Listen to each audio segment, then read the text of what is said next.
Hey everyone, welcome to my animated presentation about executive chefs.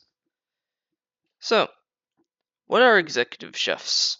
We're not gonna do that PBS or History Channel kind of thing, Red. You're already having to use my helmet as a visor for budget stuff.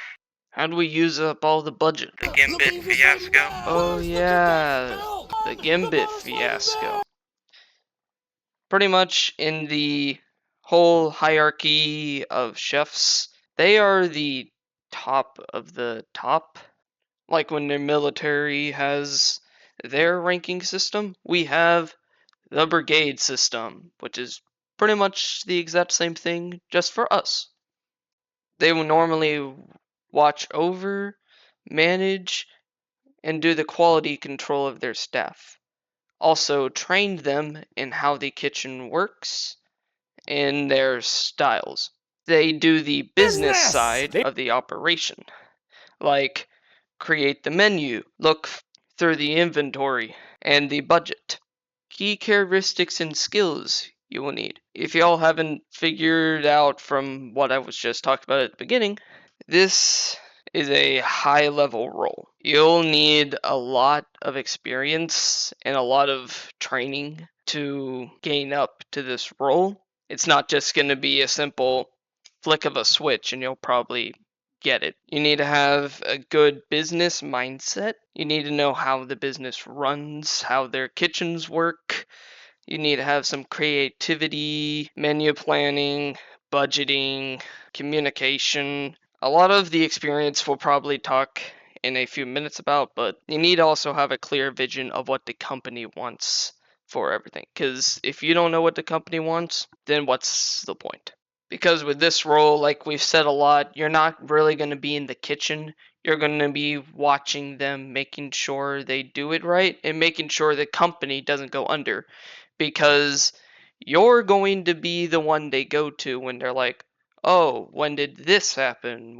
Why is this going down so bad? They'll be going possibly to you.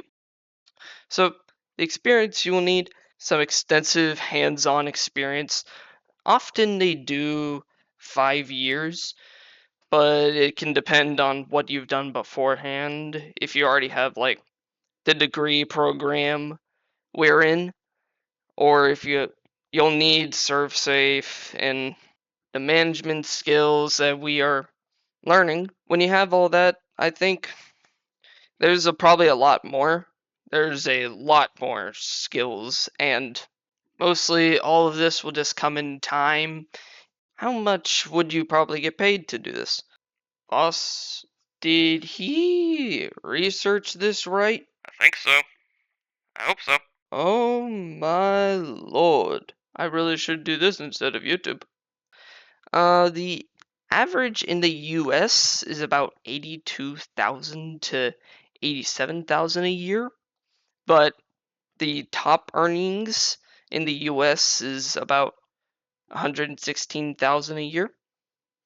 But if you go out into the top roles here, you could get up to 100K.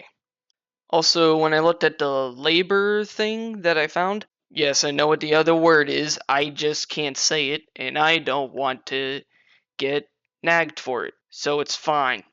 Even though this is for 24 and it's for chefs and head cooks, it's actually going up in the next few years. So that's going to be a good thing. And Google AI says it's going to have a positive because of people going out to eat more. So that's a good thing for us at least. Well, that's the end of the road, folks. I hope you had a great one, and I'm happy I was able to get this script thing to kinda work. I'm still adjusting to it, but hey, you live, you learn, you regret. I hope you have a good one, and I'll see you in the next one. Boss out.